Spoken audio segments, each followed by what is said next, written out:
Daily. Taste the Daily.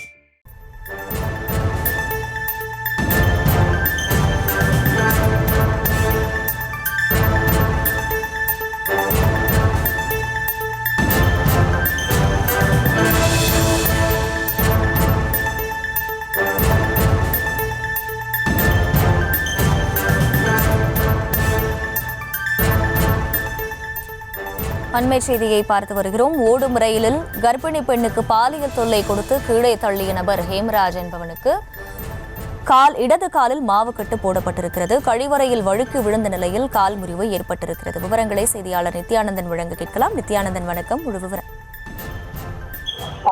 அதாவது ஆந்திர மாநிலம் சித்தூர் பகுதியைச் சேர்ந்த 4 மாத கர்ப்பிணி பெண் ஒருவர் திருப்பூரில் உள்ள பனியன் கம்பெனி ஒன்று டெய்லராக பணியாற்றி வந்துள்ளார். இந்த நிலையில தன் சொந்தமான ஒரு சித்தூர் செல்வதாக கோயம்புத்தூர் வழியாக திருப்பதி செல்லும் இன்டர்சிட்டி விரைவு ரயிலில் நேற்று பயணம் செஞ்சிருக்காங்க. அப்போது கர்ப்பிணி பெண் ரயில் கழிவறைக்கு சென்ற போது அங்கு ஒருவர் தொடர் பாலியல் சொல்லி கொடுத்திருக்காரு. இந்த நிலையில கர்ப்பிணி பெண் கூச்சல் எடுத்தாலும் ஆத்திரமான இந்த நபர் அந்த கர்ப்பிணி பெண்ணை வேலூர் மாவட்டம் கேவி குப்பம் அருகே ரயில் கொண்டிருந்த போது ரயில் இருந்து கீழே தள்ளிவிட்டு ரயில் காட்பாடி நிலையம் வந்ததும் அந்த நபர் இறங்கி சென்றிருக்காரு. இந்த நிலையில பார்த்தோம்னா ரயிலில் இருந்து கீழே தள்ளிவிட்டதுல கர்ப்பிணி பெண்ணுக்கு கை கால் முறிவு ஏற்பட்டு தலையில் பலத்த காயம் ஏற்பட்டிருக்கு. இந்த சம்பவம் குறித்து ஜோலார்பேட்டை ரயில்வே காவல்துறையினருக்கு தகவல் தெரிவிக்கப்பட்ட நிலையில கர்ப்பிணியை மீட்ட ரயில்வே காவல்துறையினர் வேலூர் அருகம்புரை அரசு மருத்துவமனைக்கு அனுப்பி வச்சிருக்காங்க. மேலும் வழக்கு பதிவு செய்து விசாரணை மேற்கொண்டு வந்த படுகாயமடைந்த கர்ப்பிணி பெண்ணிடம் ரயிலில் குற்றங்கள் செய்யும் பதிவேறு குற்றவாளியான புகைப்படங்களை காண்பிச்சிருக்காங்க. அப்போது அந்த பெண் யாமராஜ் புகைப்படத்தை அடையாளம் சொல்லியிருக்காரு. அதன் பேர்ல அந்த யாமராஜை கேவி குப்பம் பகுதியில் செல்லும் ரயில்ல போலீசார் கைது செஞ்சிருக்காங்க. மேலும் பார்த்தோம்னா இவர் மீது 6 பிரிவுகளின் கீழ் வழக்கும் பதிவு செஞ்சிருக்காங்க.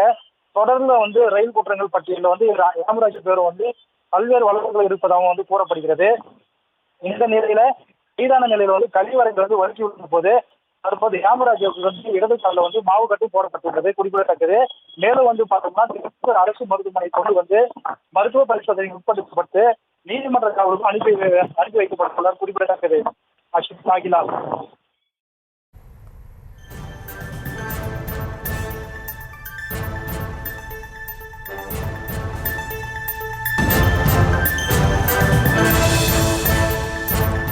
விவரங்களுக்கு நன்றி நித்யா.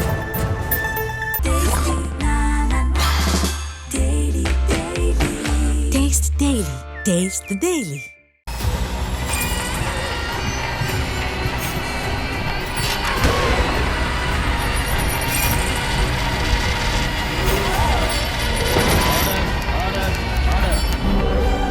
நிகழ்தகவு குற்றங்களின் மறுபரிமாணம்.